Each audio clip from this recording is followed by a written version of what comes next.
Welcome to this episode of North vs South podcast, where we discuss video games, technology, TV and movies. In this episode, Tommy talks about the process of preserving his PlayStation 2 collection of video games, or something like that.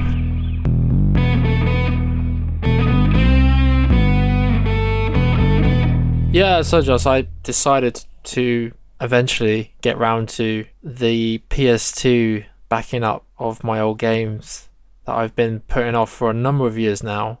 I've eventually got round to it. So when you say putting off for a number of years, what do you mean by that? Because the PlayStation you've done it on, you've only had for a few months. Yeah, that's true. But originally I did have a PS2, fat PS2 back in the day. In order for this to work, you first have to jailbreak your PS2, and the way you do that is you basically install software onto your memory card. So what happens is when you insert the memory card into your PS2, it basically jailbreaks soft mods to your PS2. And then the cool thing is, if you don't want a soft modded PS2, you just take it out. So in order to do that back in 2012, you could probably buy it. Like, people were selling like soft modded memory cards, but it wasn't very common. So to do this, you have to like literally do it yourself. I had a PS2 that could only read CD-based games. It could read PS1, and it could read some PS2 games that are CD-based. So it couldn't actually read DVDs. And luckily, one of the games, so there's a few games that you can use to jailbreak your PS2, and one of them is like James Bond, Agent Under Fire. And what you can do is you can extract the disc, and basically you manipulate the files, the disc image, and then you burn that to a DVD, and you basically have to load through the first level. And once the first level is complete, you have to swap out the disc. So swap the proper disc out with the burned disc, the backup copy that you made. And then once you hit like start the next level, it then loads the exploit, and it installs the software onto your memory card, and it's called Freak Boot. So I actually started this back in 2012. I actually got it. I had a memory card with Freak Boot installed, but I just didn't. I was like, oh yeah, I'd done it, and then I was like, oh, I didn't really understand what I could actually do on the PS2, and I just kind of forgot about it. But it was only like years later when I was like, oh, I would like to actually get around to seeing if I can, back up some games, even download some games that I've never played. And I'm not promoting piracy. It's a big old library, isn't it? The PlayStation 2. It's one of the largest out of all the consoles. So yeah, there's a lot of games that I haven't played, and I was like, And I know people. I know why you're laughing, because you're verging on piracy and everything. But I mean, it's not like you can buy these games brand new anymore. Like, it's physically impossible to give Sony or any of the publishers money for these games. So even if you pirating these 20-plus-year-old games versus buying them from CX or eBay or something, monetarily it makes no difference to Sony or any other publisher. So I'm not going to say it's not great, but it's not that it's legally good or bad or in a grey area or anything like that. It's actually, even if you wanted to do it in a way that supports like developers and everything, you can't. So once games get to a certain age, particularly on consoles that are offline, piracy almost becomes a non-issue. And I suppose, at least in a way, it's definitely a non-issue, because DRM is a lot softer. There's no online play, so you just stick the disc in, whether it be a real disc, a copied disc, or a virtual disc held on a hard drive or something like that. I think the benefits, what's the opposite of benefit? The downsides of piracy to publishers and developers are non-existent 20 years on, particularly on these older consoles. The argument might be a bit different for some PC games that have got online multiplayer or whatever, but I don't think you need to worry about pirating at all, if you had any worries at all about pirating on the PlayStation 2. Yeah, to be honest, it's just like most of the games that I have acquired online are games that I actually do own. But I own the PAL version, so I would like to play the NTSC version, so you get 60 frames per second instead of 50, so I get a smoother frame rate. Oh yeah, 10 frames per second. It makes a difference, trust me. But anyway, yeah.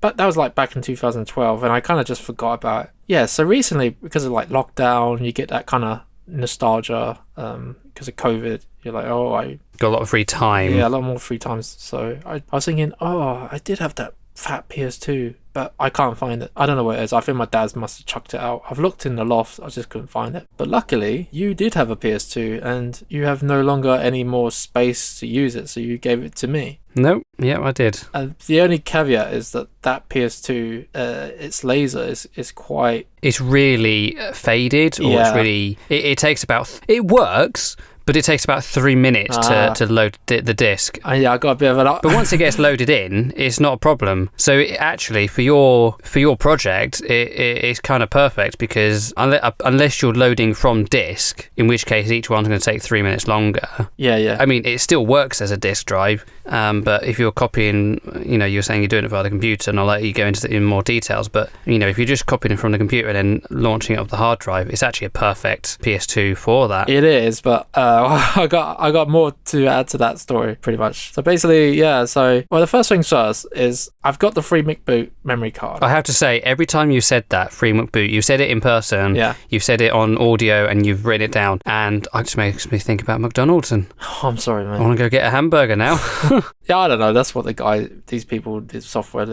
people that made the software call it free McBoot. Yeah, so basically, it is a bit of a faff. Let's just get that straight. So if you're looking to do this, know that you're in for a bit of a faff and a bit of a long haul. The first issue is that the PS2 is not compatible with all hard drives, so it's pretty much hit or miss if you have a hard drive just laying around, if it's going to work. And that's what I would recommend. I wouldn't recommend going out buying a hard drive thinking it's going to work. If you're in a situation like me where I was just like, I had a few hard drives laying around doing nothing, and I was just trying them out, and I was like, I got lucky. So what you have to do is you have a piece of software called OPL Manager, and you can tell the software where all your PS2 games are located, and then what it will do is it will tell you and say, is the file name correct? Is it set up the file name so that PS2 will actually recognize it? And then it will tell you if you need to rename it or make it shorter. So that's quite handy. And it also can download cover art. So when you're viewing the games on your PS2, you can see like the cover of the games, the disc image, the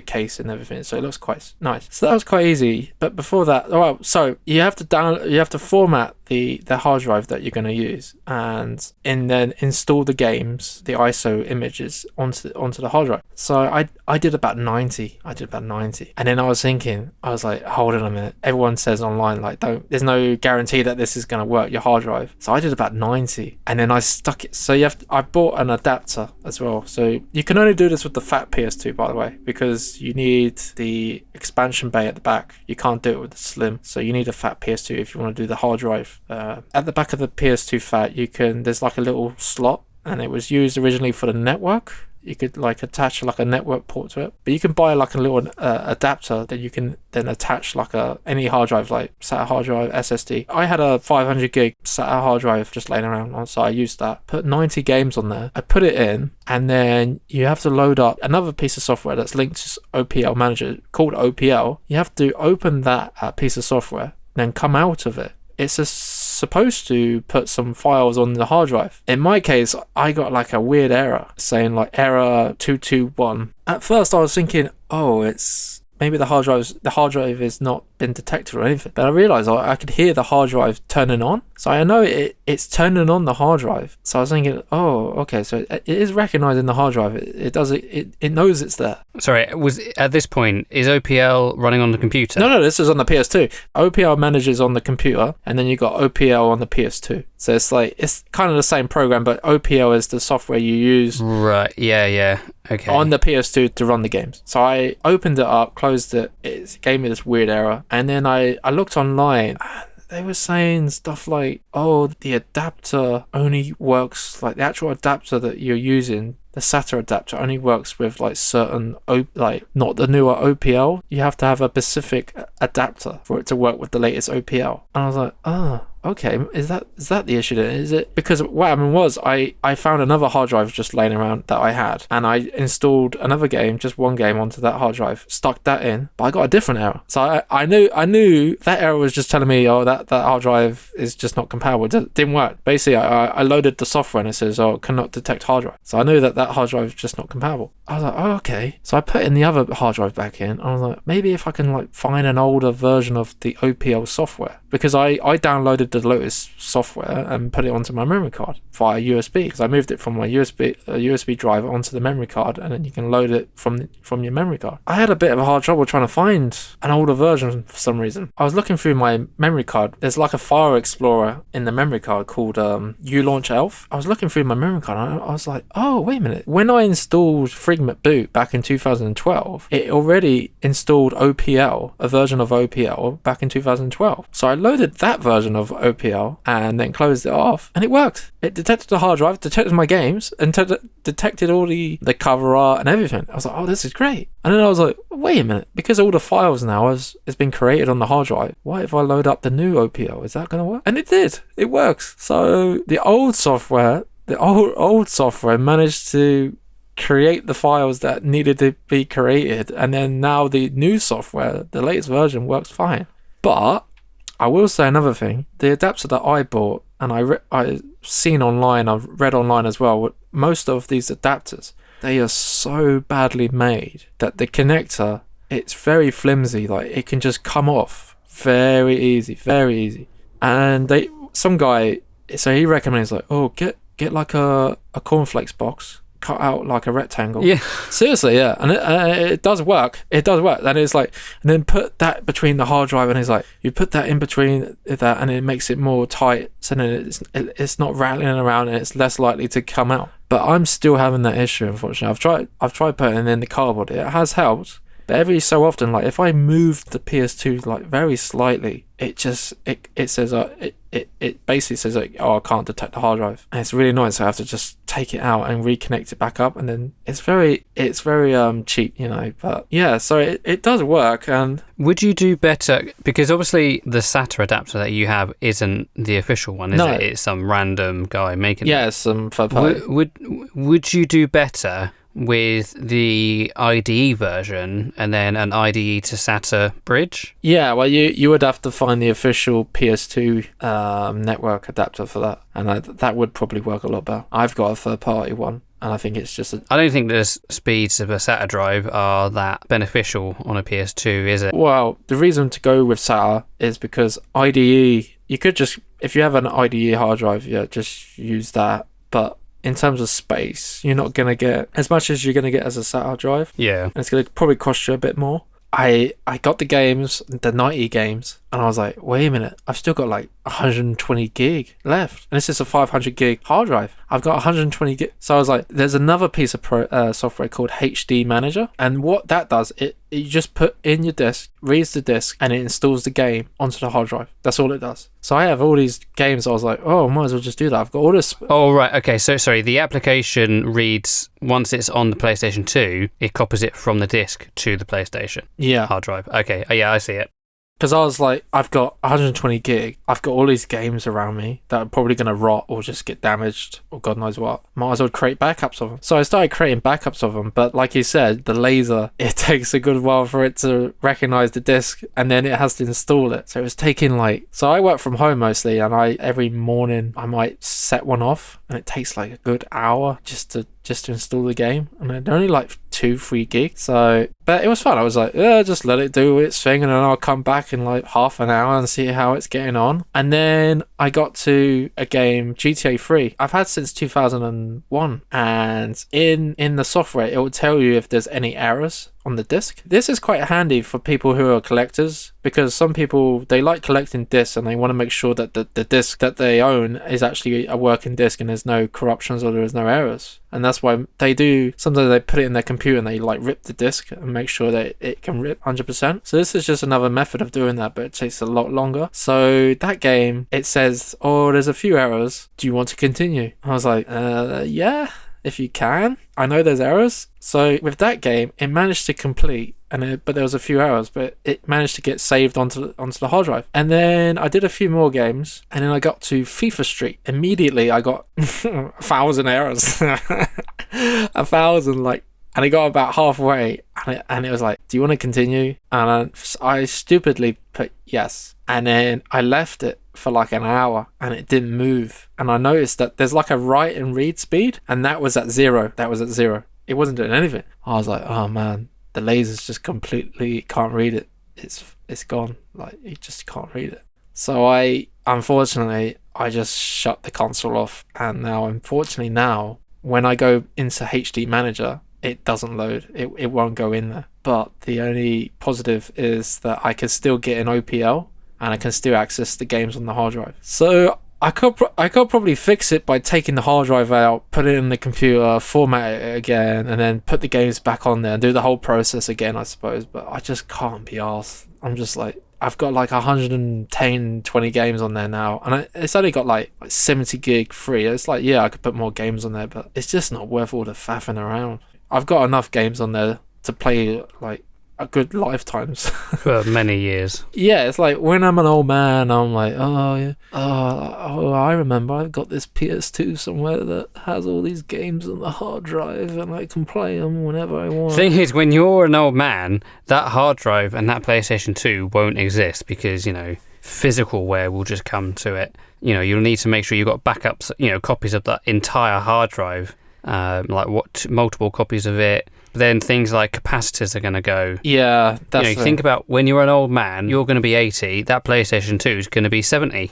Electronics don't age very well. But in all seriousness, okay, so the laser's not working so great.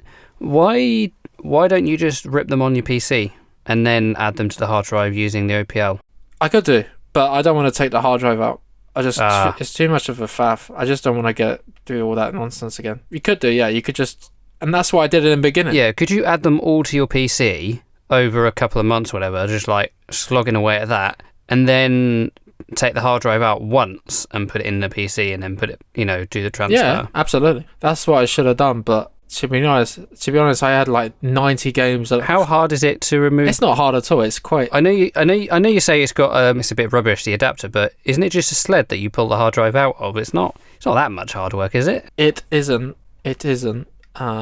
But it's like, it's like you can use your finger to unlock the what do they call, like little screw, like this thumb screws. Yeah, thumb screws. So yeah, you can do, but for me, I'm at a point now where it was such a headache and such a faff around. I just can't be asked to do it. Like, okay. And to be honest, it's like you say, like even when if I'm an old man and I get to it and it doesn't work, I could just probably go on my computer, download the games when I'm an old man, and still play them on the computer, and they will look even better than they do. Yeah, to be honest, that's as much as it is fun to kind of play it on original hardware. I feel like if you want to play particularly like anything from the 90s or early 2000s. I mean, to be honest, like, could you imagine trying to play GTA 5 in like 30 years' time? It's like, how are you going to do that? Like, what, will you be able to play that on future PCs still or not? Yeah, we should. A lot can happen in 30 years. Well, yeah, that's true actually, because remember, it's like games that you on XP and then you're having trouble playing them on Windows 10. Exactly. Compatibility issues, yeah. But you were talking about Fallout 3 in the last week, weren't you? Yeah, I've been playing on the Steam Deck, yeah. Yep, you bought it 2 days before it was free on Epic Game Store. No, I bought New Vegas. I got New Vegas. Oh right, okay. I did get Fallout 3 on the Epic Game Store. But to be honest, I would probably prefer getting it on Steam anyway than GOG. I think it's the GOG version. But yeah, that's a different story. But there is a question that people might be asking, is like, you mentioned USB, Tommy. Why don't you just play the games off a USB? And the answer is, you can.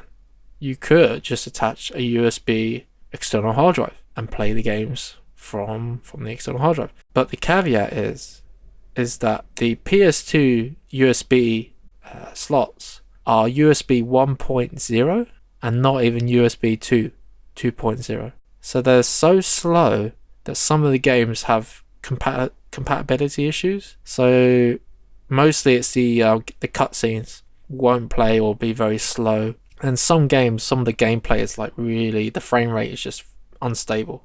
So you can do it, but I wouldn't recommend it. That's really interesting because I've just doing a really quick Google. USB 1.1 is... Oh, 1.1 is it? Yeah, yeah, 1.1.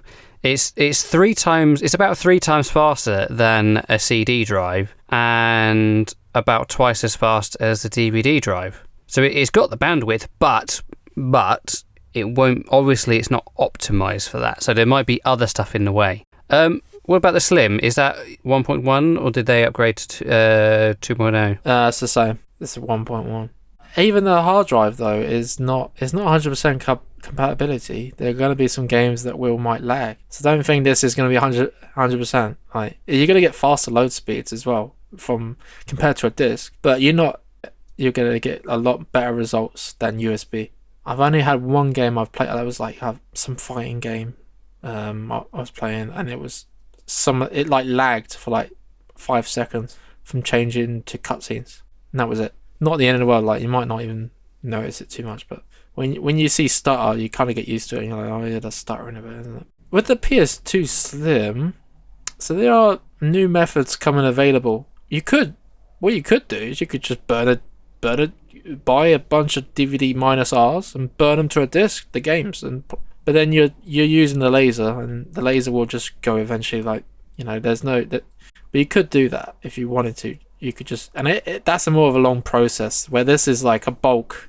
Here's a bunch of games, stick them on a hard drive, or you could stick them on a USB and job done. I know there's another method. You can use like a Raspberry Pi. I've heard you can use like a Raspberry Pi.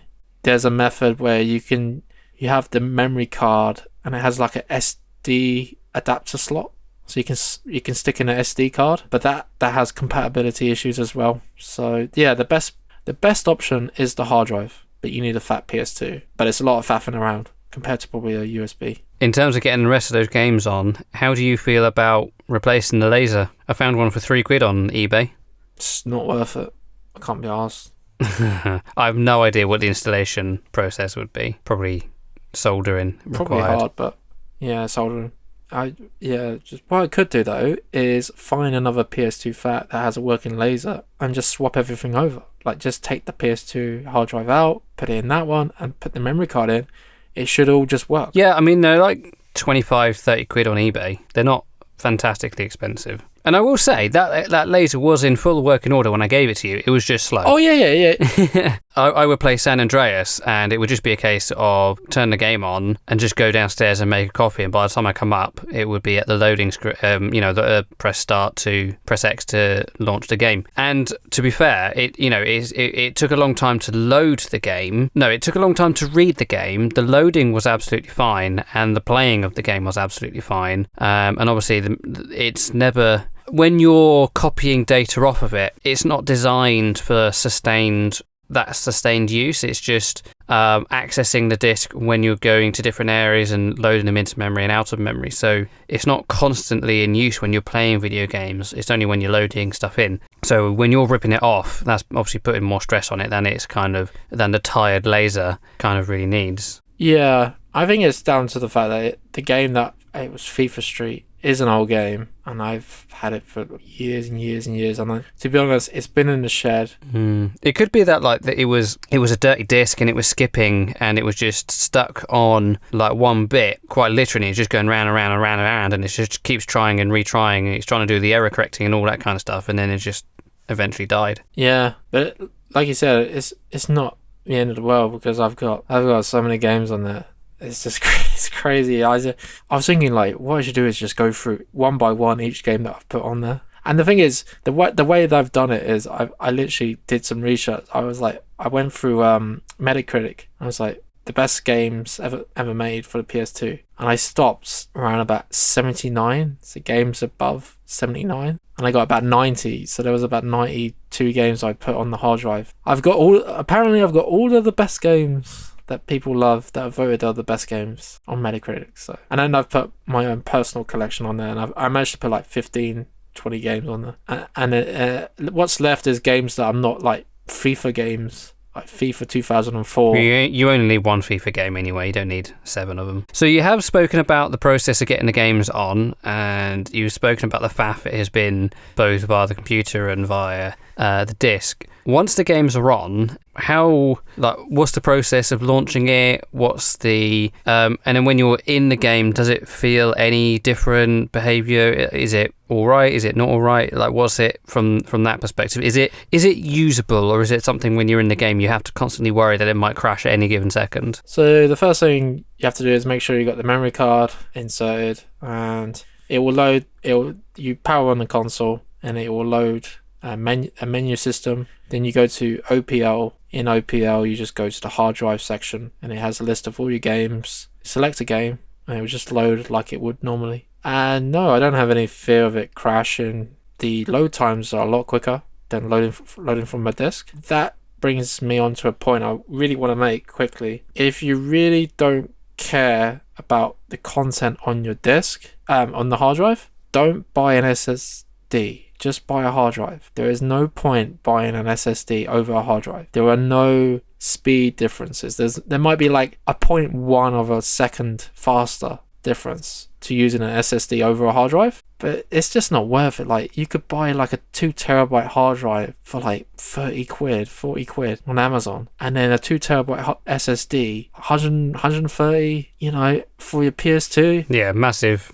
disparity. It's not worth it. Don't do it. And it's not running at any SATA speeds. No. It's running at IDE. Like IDE speeds, even though it's a SATA backplane. It's just basically an adapter to the old original hardware. You're not gaining anything. The only reason to do it, and I can understand for someone to do it, is like you said, we know that SSD has a better lifespan than actual hard drive, and it doesn't make as much noise as well, where the hard drive does make a bit of noise. It makes a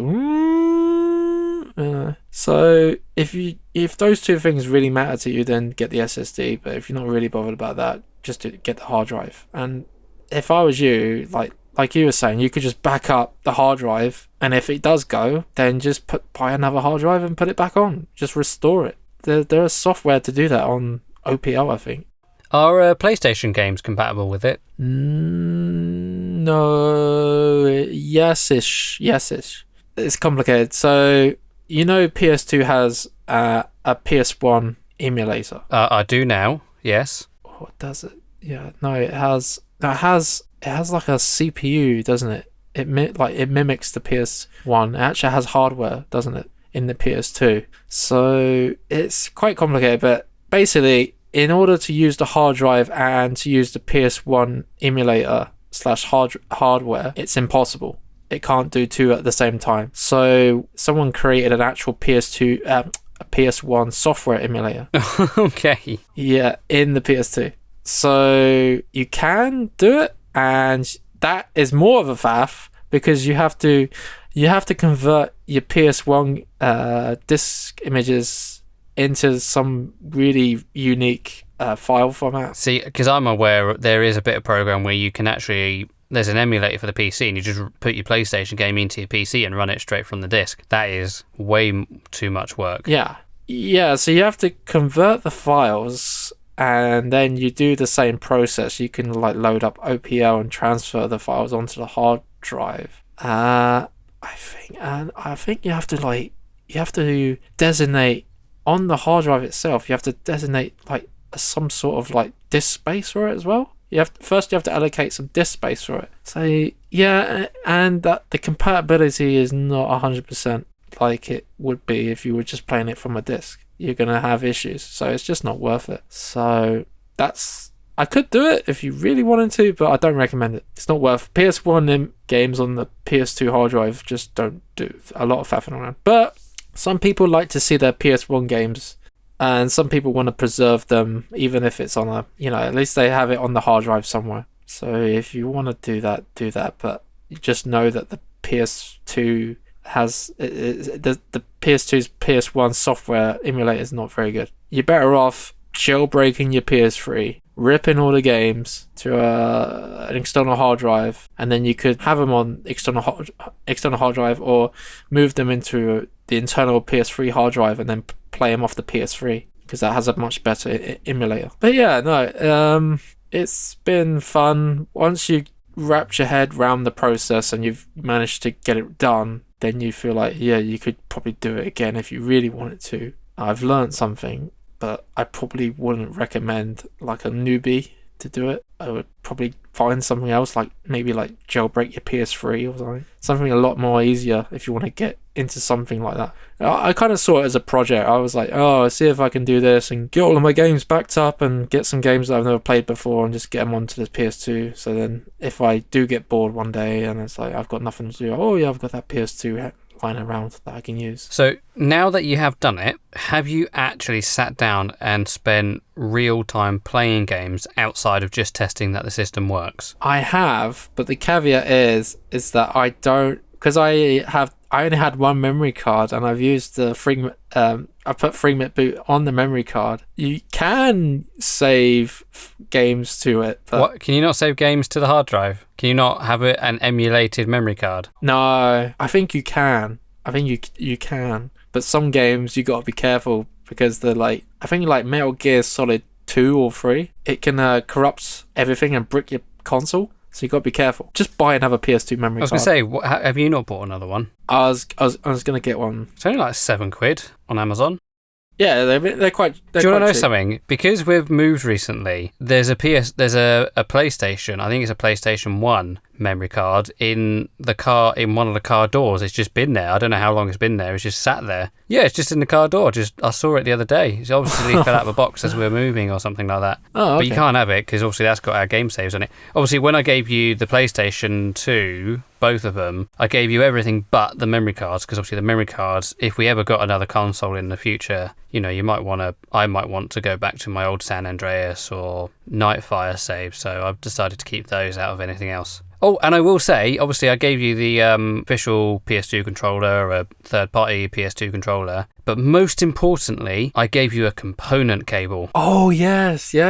Yeah, good thing you brought that up, actually, because, that's a good point. So, yeah, I had it all set up, and I was like, oh, I have 2 children, so I was like, oh, why don't I show off a little bit here? I can show my 2 kids. So the first thing is I open because the PS2 is actually in the shed. I have a shed in my garden. So it's stationed there. And I opened the shed door. And the first thing is they just went running in. I don't know how they did it. The PS2 went flying in the air. What? Yeah, it went flying in the air. And the component... Did I tell you this? The component cable got totally ripped. Like, totally... No. It worked, but eventually it just broke. Oh, Tommy. So not your one. Not your one. Oh, not your okay. one. The one I had. But so luckily, yeah, you saved me, because I was like, because I was looking through the bag. You had those bags. I was like, oh yeah, you gave me a component cable. Oh, good man. So yeah, I've been using that, and it's just like keep them away. Keep them away. Just keep these kids away from it. I was just like, and it's so annoying because then the hard drive went flying out, and I was like, oh my god, if that's broke, you're having a laugh. So yeah, but luckily it's fine. The hard drive's fine, but yeah, don't let your kids near your game consoles. Trust me. And that was the first time, other than I have let them see the games. I was like, because I've been looking through the games I got on there. I was like, I put Rayman 2. Maybe they might like Rayman, because I like Rayman back in the day. So they don't know how to play games. They're just like, oh, this is so cool, just to move characters around and stuff. But yeah, those component cables work fine. I got your controllers, they're working fine. And I've also got that PS2 Slim that you gave me. Are you just using that as a standard PlayStation? Well, I need a power cable for that. I don't think it came with a power cable for the brick. Did I not give you one? No, I think I don't know. To be honest, I need to have a proper look. Oh, I tell you what. I came across a power cable the other day, and I couldn't remember what it was for. I recognised it, but I wasn't 100% sure. I wonder if it's with the PS2 Slim. Well, you got to be careful. You can't just put it in and hope for the best. Yeah, because but you can Google the specs console and see what the power rating is, and as long as the power rating's fine, we can give it a try. I'll find it, and I'll see if I think it is the PS2. To be honest, do I really need it? Probably not. Well, I was going to say, one thing I do remember about probably. the PS2 Slim is that it had one of those ferrules, and the cable was wrapped in a loop around the ferrule, so it's actually quite easy to identify it if I do find it, or if you find it in your house. Do you know what I mean? Yeah. Do you know what I mean about those ferrules? Those sort of like plastic barrels that go around the cable. And then the PlayStation 2, they actually kind of like looped it and then looped it back and then looped it through a second time to kind of remove hum and other kind of stuff like that. So that's what that cable looks like if you found it in one of those bags or it had fallen out of your car. The last thing I would say is if you do have the official network adapter, you could actually connect an Ethernet cable. Does your one not have network? No, so it doesn't go. It's just the hard drive. It's just a hard drive. So what you could do, you could literally just FTP the files over to the hard drive, and it would be so much easier. Oh, come on, Tommy, just get one off eBay. It'll be so much easier. Oh, I think they're because rare. then you can rip it off on the computer, which will take no time at all. Do it on your old Dell thing, and then just FTP it over. It's funny though, because it's kind of cool. Because I started playing a game on there, and I realized I couldn't save it because I didn't have a memory card. And then I started playing the same game on the Steam Deck, and the game looks so much better on the Steam Deck. Oh, I was like, I'm having a better experience on the Steam Deck than the actual PS2. But yeah, no. So yeah, that's been my experience. I just wanted to talk about that and let people know, and maybe someone out there is thinking about doing this, and hopefully I can help, or this has helped them. Yeah, and to be honest, like I would say, I know the SATA adapters aren't that expensive. They're like less than a tenner, aren't they? They're quite cheap. Well, no, I got mine for like 20 odd quid, 20 quid. Oh, I didn't think they were that. I did look at it a little while ago. I didn't think they were that expensive, but Probably so you can buy an official Sony network adapter with the IDE hard drive adapter. That is $18.50, and then you'll need another 15 quid for the SATA to IDE adapter kit. Yeah. But then you do get the network as well as the hard drive. So probably would be easier instead of like taking out the hard drive, putting it back in your computer if you really didn't want to do that and you just want to network FTP the files over. Yeah, and I don't think there's going to be any issue with speed because one, it's very slow, and two, you just got to have patience with it all. Thank you for listening to this episode of North vs South. Please feel free to follow and like and comment on YouTube or subscribe to us in your podcast app of choice. Goodbye.